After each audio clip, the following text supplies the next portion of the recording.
A União Europeia pode aplicar uma retaliação tarifária de mais de 90 bilhões de euros aos Estados Unidos. A medida foi discutida em uma reunião de emergência no domingo, após o presidente dos Estados Unidos, Donald Trump, anunciar a imposição de tarifas a aliados europeus por causa da disputa pela Groenlândia. Um dos objetivos da reunião dos embaixadores dos 27 países da União Europeia no Chipre era dar uma resposta coordenada às pressões dos Estados Unidos e reforçar a unidade europeia frente ao que consideram uma tentativa de chantagem. O bloco estuda uma retaliação, então, de 93 bilhões de euros, usando o chamado instrumento anticoerção, que prevê dificultar acesso de empresas americanas ao mercado europeu, além de limitar investimentos e exportações de serviços. Trump ameaçou aplicar tarifas que variam aí de 10% a 25% a países como Dinamarca, França e Alemanha, caso não seja permitido um acordo para a compra completa e total da Groenlândia, território autônomo da Dinamarca que fica no Ártico. Em resposta, os líderes europeus então reafirmaram o apoio à Dinamarca e ao povo da ilha, defendendo a soberania e a integridade territorial do país, e alertando que as ameaças comerciais podem prejudicar as relações transatlânticas. A Groenlândia, é considerada estratégica do ponto de vista geopolítico e militar por estar numa rota-chave entre a América do Norte e a Europa, além de abrigar uma base militar dos Estados Unidos. A ilha também tem uma enorme importância natural e econômica, com vastas reservas de minerais raros, potencial energético e influência direta nas rotas marítimas abertas pelo derretimento do gelo no Ártico. Bom, e sobre essa possibilidade da União Europeia aplicar uma retaliação em tarifas, 93 bilhões de euros em tarifas contra os Estados Unidos, eu vou conversar uma vez mais com o analista de relações internacionais, Urian Fancelli, que chega agora e conversa com a gente ao vivo para trazer esclarecimentos, para trazer uma análise nesse nosso bate-papo de início de semana. É bom ter você com a gente em mais uma edição do nosso SBT Notícias. E, Urian, um ótimo dia para você. Eu acho que o partido do princípio, para traduzir para quem está em casa, eu acho que seria a gente explicar de forma prática, como é a aplicação dessa retaliação. Bom dia para você e boa semana, meu amigo. Bom dia, Marcelo. Bom dia a todos. O que a gente tem que notar primeiro é que existe claramente um endurecimento do humor político europeu diante dessas ameaças que vêm dos Estados Unidos. Isso porque quando um aliado recorre à pressão econômica para forçar uma questão de soberania dentro da OTAN, isso aciona alguns alarmes que são extremamente profundos. O problema é que existem opções para a União Europeia, mas todas as opções, não importa qual seja, elas são opções difíceis. Então, retaliação comercial é o caminho mais direto, politicamente compreensível também, inclusive com a suspensão de um acordo que foi firmado no ano passado entre o Donald Trump e a União Europeia também, isso agrada muito aquelas pessoas que sempre viram aquele acordo que foi firmado como concessões demais. Só que o contexto ele pesa também, porque a Europa ela assumiu grande parte do esforço financeiro e militar ligado à Ucrânia em troca daquele acordo também, mas ainda ela depende muito dos Estados Unidos para armamentos críticos, para o sistema de defesa aérea, inteligência. Então, se a Europa ela decidir partir para a briga ali com os Estados Unidos, o Donald Trump ele pode decidir responder de outra maneira. Por exemplo, interrompendo o compartilhamento de inteligência com a Ucrânia. Existe uma outra ferramenta que é mais dura ainda do que as tarifas, que é esse instrumento anticoerção, que ele permitiria respostas que vão além das tarifas, então tendo como alvo grandes empresas de tecnologia, serviços, até mesmo propriedade intelectual, mas o receio é que isso poderia levar o Donald Trump a retaliar mais uma vez.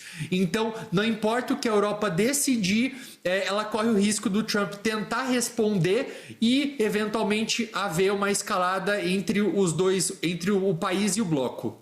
Bom, Uri, esse Trump 2, governo Trump 2, ele tem sido marcado nos últimos tempos por muitas ameaças, inclusive que começam nas redes sociais. Ele manda recados pela Truth Social, por exemplo, e acaba usando a internet como uma forma de ameaçar né, e soltar ali umas possibilidades, né? Então ele vem, no primeiro momento ele fala, olha, tenho tal intenção, ele vai sentindo o termômetro de como aquilo repercute no mundo inteiro e a partir dali ele toma outros passos, ele toma outras atitudes.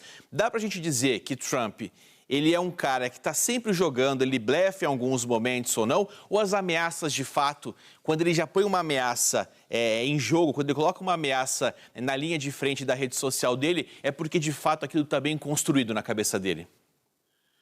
Ele blefa bastante, Marcelo. Inclusive, na semana passada, em relação ao Irã, ele tinha dito que qualquer país que fizesse comércio com o Irã seria tarifado em 25%. E aí o mundo inteiro começou a falar disso. Passou que não aconteceu nada, então foi uma ameaça vazia, assim como pode ser o caso agora.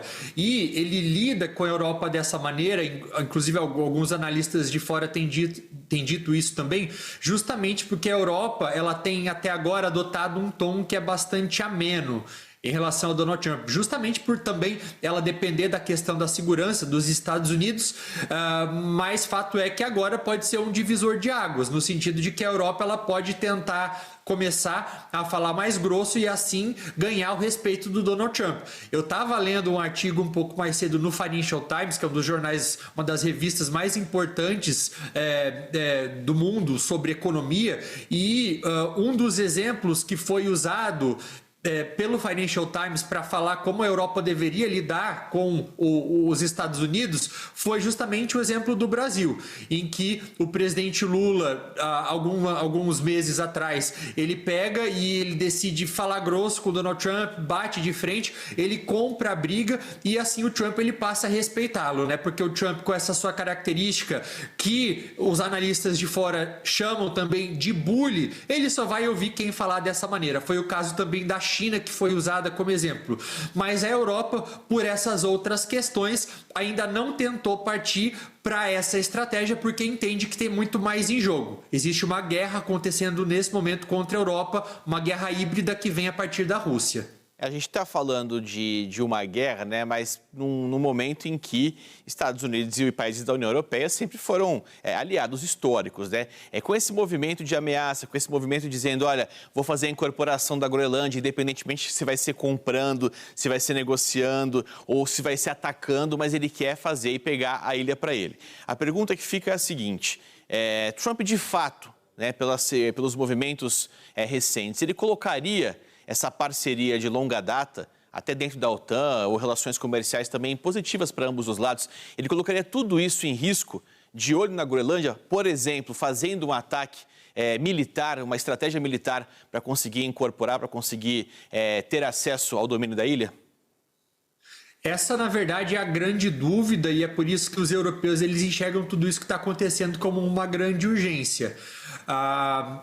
Então, o Donald Trump ele é imprevisível, ele não passou a atacar a OTAN, que é essa aliança de diversos países europeus, apenas a partir do ano passado, quando ele volta na sua presidência. Ele já fazia isso lá atrás, durante o primeiro mandato. Quando ele disse, por exemplo, acho que foi em 2018, que não, foi um pouco depois, que ele encorajaria a Rússia a atacar aqueles países da OTAN que não investissem o mínimo de 2% do PIB em defesa ou em segurança. Ou quando ele, em diversos momentos diferentes, também ameaçou deixar a OTAN. Então, esse tipo de ameaça, ele já estava lá. Acontece que agora talvez ficou um pouco mais grave e, de novo, ele já flertava também com a ideia de comprar a Groenlândia já há alguns anos também, desde a primeira vez que ele era presidente. O que talvez tenha deixado tudo um pouco mais grave de um ano para cá, eu traria talvez duas situações específicas. A primeira delas tem a ver com a operação que ele faz no Irã no ano passado, a partir do momento em que ele ataca aquelas instalações nucleares, o que mostra que, sim, eu entendo também que o Irã ele se trata de um inimigo geopolítico dos Estados Unidos, mas mostra uma disposição em agir militarmente de uma maneira forte em outros territórios. E a segunda, mais recentemente na Venezuela, a partir do momento em que ele faz as operações e captura o Nicolás Maduro depois de meses de ameaça. Então, as lideranças europeias estão agora agora se perguntando, ele também tem ameaçado na Groenlândia. Será que ele também não vai agir? E é por isso que eles vão se reunir nessa semana para saber qual o tipo de resposta, porque eles precisam agir de maneira conjunta, dar uma resposta com unidade, que é o que tem faltado na União Europeia. O Trump ele tem explorado essa divisão que existe dentro do bloco. Alguns aliados dele, como é o caso, por exemplo, do Viktor Orbán, primeiro-ministro da Hungria, tem dito que é uma questão não entre União Europeia ou OTAN e Estados Unidos, mas entre Dinamarca e Estados Unidos. Então, quem é mais simpático ao Trump dentro da Europa tem meio que empurrado esse problema para ser um problema unicamente dinamarquês. Mas não é, porque a Groenlândia é território da Dinamarca, que por sua vez faz parte da OTAN. Então seria o começo, seria o fim da OTAN caso ele resolvesse agir militarmente na Groenlândia. É esperar para ver quais serão os desdobramentos ao longo dos próximos dias. Claro, estaremos sempre atentos a isso para atualizar você que nos acompanha. O Urian volta daqui a pouquinho para comentar outros assuntos. Obrigado por enquanto, Urian.